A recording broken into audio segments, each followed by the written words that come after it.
अस्सलामुअलैकुम दोस्तों, मेरा नाम है उस्मान। आप देख रहे हैं ग्रेट पाकिस्तान चैनल। उम्मीद है कि अगर आप मेरे चैनल पर पहली बार आए हैं या अगर आपने पहले भी वीडियो देख रखी है तो आप चैनल को लाजमी सब्सक्राइब कर दिया करेंगे और साथ में जो बेल के आइकॉन पर भी क्लिक कर दिया करेंगे। दोस्तों, 3 डेवलपमेंट है। पहली डेवलपमेंट की तरफ चलता हूँ। ये खबर सामने आ रही है कि Russian deputy prime minister Alexander Novak की जानिब से टास न्यूज़ एजेंसी के साथ बातचीत करते हुए ये कहा गया है कि रूस पाकिस्तान को नेचुरल गैस की फराहमी करेगा। अब ये जो फराहमी है वो कहते हैं कि 2 तरीक़ों के साथ की जा सकती है, या तो ईरान के ज़रिए की जा सकती है या फिर जो सेंट्रल एशियन कंट्रीज़ हैं उनके थ्रू भी पाकिस्तान को ये एलएनजी या गैस की फराहमी की जा सकती है। हमें पता है कि पिछले माह पाकिस्तान का एक वफ़द भी रूस के दौरा के ऊपर था और जब वो वापस आया तो उन्होंने बताया कि जनवरी में रशिया का एक वफ़द पाकिस्तान का दौरा करेगा और रशिया ये चाहता है कि जो गैस पाइपलाइन प्रोजेक्ट पाकिस्तान ने रूस के साथ कमिट कर रखा है कि पाकिस्तान और रूस मिलकर बनाएंगे, वो पहले मुकम्मल किया जाए। तो उस पाइपलाइन का नाम है पाकिस्तान स्ट्रीम गैस पाइपलाइन। ये कराची से लाहौर तक बिछाई जानी है। इसके अलावा कुछ और प्रोजेक्ट हैं जो काफ़ी लंबे टाइम से पाकिस्तान और रूस के दरमियान मौजूद हैं। ये कोई नई बात नहीं है, क्योंकि पाकिस्तान ईरान के ज़रिए भी एक पाइपलाइन बिछाना चाह रहा था जो कि इंडिया तक जानी थी। इसी तरह एक पाइपलाइन जो सेंट्रल एशियन कंट्रीज़ हैं वो अफ़गानिस्तान से गुजरकर आगे पाकिस्तान की तरफ आनी थी और आगे फिर शायद इंडिया की तरफ भी जानी थी, जिसे तापी का नाम दिया जाता है। तो तुर्कमेनिस्तान, अफ़गानिस्तान, पाकिस्तान, इंडिया। तो इस तरह की 2 पाइपलाइनें हैं जो कि रशिया चाहता है कि मुकम्मल की जाएँ और इनमें से किसी भी ज़रिए जो रूस है वो आगे पाकिस्तान को गैस की फराहमी कर देगा। तो ये जो रशियन डिप्टी प्राइम मिनिस्टर की जानिब से मालूमात दी गई है, ये काफ़ी लंबे और पुराने प्रोजेक्ट बन चुके हैं। अब ये कोई नई बात नहीं है। ये काफ़ी देर से रशियन गवर्नमेंट ये चाहती है कि ये प्रोजेक्ट मुकम्मल किए जाएँ और पाकिस्तान, इंडिया, अफ़गानिस्तान इन सभी को गैस की फराहमी की जा सके। खैर, ये अच्छी डेवलपमेंट है कि बाकायदा मीडिया के ऊपर आकर इन्होंने खुले अल्फाज में ये कहा। अब तो ये है कि पाकिस्तान ये काम मुकम्मल करे, प्रोजेक्ट मुकम्मल करे, क्योंकि ये सिर्फ पाकिस्तान का प्रोजेक्ट नहीं ना बनता। बहुत सारे मसले मसाइल आ जाते हैं जिसकी वजह से जो ये पाइपलाइनें हैं अभी तक मुकम्मल नहीं की गई। पाकिस्तान के अलावा ये जिन कंट्रीज़ का बनता है उन्होंने भी तो अपने अपने हिस्से मुकम्मल करने हैं। तो इस वजह से आज तक ये कहा जा सकता है कि पाइपलाइनें मुकम्मल नहीं हुई और ना ही पाकिस्तान रूस से गैस ले सका है।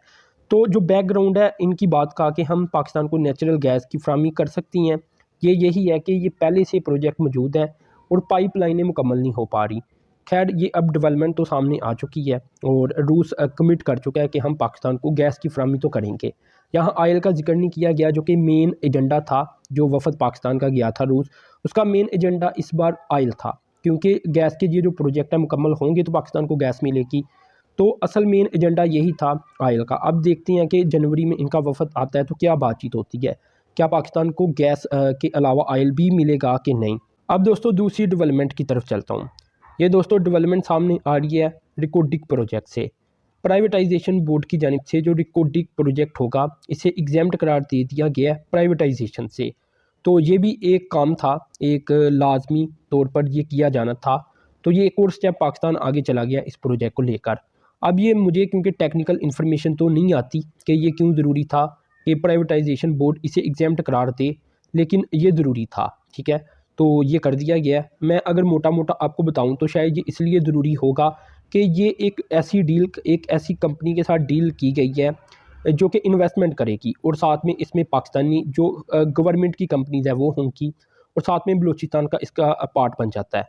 तो इस वजह से शायद जो प्राइवेटाइजेशन है उस बोर्ड की जानिब से इसे एग्जाम्प्ट करार दिया गया है कि ये जो प्रोजेक्ट है या ये जो माइन बनने जा रही है ये प्राइवेटाइज नहीं की जा सकती, यानी ये गवर्नमेंट की रहेगी। और इसके बाद जो कंपनी यहाँ इन्वेस्टमेंट करने जा रही है 50% शेयर के साथ, ये उसी का प्रोजेक्ट रहेगा थ्रू और जब तक ये प्रोजेक्ट चलेगा। खैर दोस्तों, अब अहम तरीन डेवलपमेंट की तरफ चलता हूँ। दोस्तों, पाकिस्तान ने कोई 9 MOU साइन किए हैं उज़्बेकिस्तान के साथ। उज़्बेकिस्तान के साथ ये जो एग्रीमेंट साइन किए गए हैं इनकी बड़ी अहमियत है। तो एक तो ये है कि पाकिस्तान और उज़्बेकिस्तान तैयारी कर रही हैं कि हमारी जो बाईलैटरल ट्रेड है ये $1 अरब क्रॉस कर जाए। तो ये मेनली पॉइंट है कि ट्रेड का जो इजाफा होगा वो किया जाए। अब जो 9 एग्रीमेंट हैं वो मैं आपसे शेयर कर देता हूँ, ये बड़े कमाल के हैं। दोस्तों, एक एग्रीमेंट है कि पाक उज़्बेकिस्तान का जो प्रीफरेंशियल ट्रेड एग्रीमेंट है PTA, इसे इम्प्लीमेंट किया जाए और उज़्बेकिस्तान इसमें 1 फरवरी 2023 से जो कुछ इंटरनल फार्मेलिटीज़ हैं वो पूरी कर लेगा। अगर पाकिस्तान की बात की जाए तो पाकिस्तान अपनी साइड की तरफ से जो इंटरनल फार्मेलिटीज़ हैं वो पूरी कर चुका है। दूसरा दोस्तों जो एग्रीमेंट साइन किया गया है ये उज़्बेकिस्तान एंड पाकिस्तान का जो एग्रीमेंट है ट्रांजिट ट्रेड को लेकर, तो इसे इम्प्लीमेंट करने का ये एमओयू साइन किया गया है। और इसमें भी दोस्तों फरवरी 2023 में उज़्बेकिस्तान की जानिब से एक नोटिफिकेशन जारी किया जाएगा, जिसके बाद ये भी जो प्रोजेक्ट है या ये भी जो इम्प्लीमेंटेशन है वो हो जाएगी। तो दोनों ममालिक ने इसका भी एमओयू साइन कर लिया है। तीसरा दोस्तों पाकिस्तानी और उज़्बेकिस्तान के जो ट्रांसपोर्टर्स हैं, ज़ाहिर सी बात है अब वो पाकिस्तान से ग्वादर पोर्ट से और कराची पोर्ट से अपनी चीज़ें लेंगे उज़्बेकिस्तान ट्रकों में, तो कंटेनरों में, और वो उज़्बेकिस्तान की तरफ लेकर जाएंगे। इसी तरह जो एक्सपोर्ट करनी होगी उज़्बेकिस्तान में वो पाकिस्तान की तरफ आएगी चीज़ें। तो जो ट्रांसपोर्टेशन के मसाइल हैं वो अफ़गानिस्तान के साथ उठाए जाएंगे, क्योंकि जो मेन इसमें मसला आ रहा है वो अफ़गानिस्तान का आ रहा है। तो इसको लेकर पता ये चला है कि जनवरी के आखिरी हफ्ते 2023 में तो इसमें मुकम्मल अफ़गानिस्तान की गवर्नमेंट के साथ एक मीटिंग की जाएगी और इन चीज़ों को फाइनलाइज़ किया जाएगा, क्योंकि अफ़गानिस्तान की जो साइड है ये सिक्योर नहीं है। तो दोनों ममालिक इससे बाखबर तो हैं। अब जो चौथा एग्रीमेंट दोस्तों साइन किया गया है ये ट्रांजिट ट्रेड थ्रू अफ़गानिस्तान को लेकर एक स्ट्रेटजी बनाई जाएगी, क्योंकि ये जो एरिया है ये हमें पता है कि सिक्योर नहीं है, और जो अफ़गानिस्तान की मौजूदा गवर्नमेंट है उसके साथ इसका मेकनिज़म तय किया जाएगा। क्योंकि देखें कि इंफ्रास्ट्रक्चर भी देखा जाए अफ़गानिस्तान में तकरीबन ना होने के बराबर है।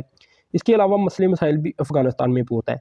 तो यही तो रीज़न है कि आज तक जो सेंट्रल एशियन कंट्रीज़ हैं वो भरपूर अपना पोटेंशियल इस्तेमाल नहीं कर पाई, और वो सारा पोटेंशियल उनका बनता है ग्वादर पोर्ट और कराची पोर्ट के ज़रिए। तो दरमियान में अफ़गानिस्तान आ जाता है। अफ़गानिस्तान में हमेशा जंग या खाना जंगी लगी रहती है, जिस वजह से जो पोटेंशियल है वो सामने नहीं आ रहा।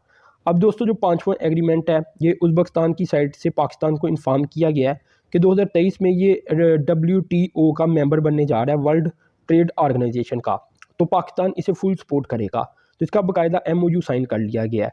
जो छठा एग्रीमेंट है दोस्तों ये उज़्बेकिस्तान की जानिब से एक पाकिस्तान को रिक्वेस्ट की गई है कि ऑफ डॉक टर्मिनल हमें दिया जाए, उज़्बेकिस्तान के जो कार्गो होंगे उन्हें दिया जाए कराची और ग्वादर में।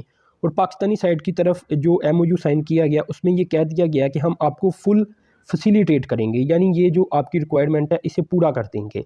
जो सातवां एग्रीमेंट है दोस्तों ये दोनों ममालिक के दरमियान जो ट्रेड एग्जीबिशन होगी ये कायम की जाएगी, और सालाना या उसके बाद 2 सालों बाद या 3 सालों बाद जो भी एग्रीमेंट साइन होगा उसके मुताबिक ये हर साल या 2 सालों बाद एक दूसरी कंट्री के अंदर ट्रेड एग्जीबिशन का इनेकाद किया जाएगा। जो आठवां दोस्तों एग्रीमेंट है ये कुछ मेजर्स लिए जाएंगे, ठीक है, और इसे फाइनलाइज़ किया जाएगा इन मेजर्स को। इसे कहते हैं MRA और SPS मेजर्स। अब इसका मुझे मतलब तो नहीं पता, लेकिन ये भी एक एग्रीमेंट का हिस्सा है। और दोस्तों जो नवा एग्रीमेंट है ये भी उज़्बेकिस्तान की साइड पाकिस्तान को इन्फॉर्म करेगी कि तरमीज़ इकनॉमिक जोन और इसके जो इंसेंटिव की ऑफ़र कर रही हैं ये पाकिस्तान को बताई जाएंगी, और पाकिस्तान फिर अपनी जो बिज़नेस कम्यूनिटी है इन्हें बताएगा, ताकि अगर कोई पाकिस्तान से इन्वेस्टमेंट करना चाह रहा होगा तो वो करे।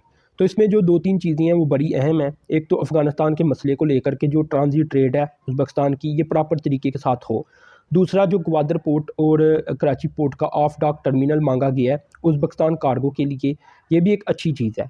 तो 2-3 इसमें जो एग्रीमेंट है ये फ्यूचर में पाकिस्तान को बड़े काम आएंगे, और पाकिस्तान में इंशाल्लाह जो ट्रांजिट ट्रेड होगी दूसरे ममालिक की ये भी काफ़ी ज़्यादा बढ़ जाएगी।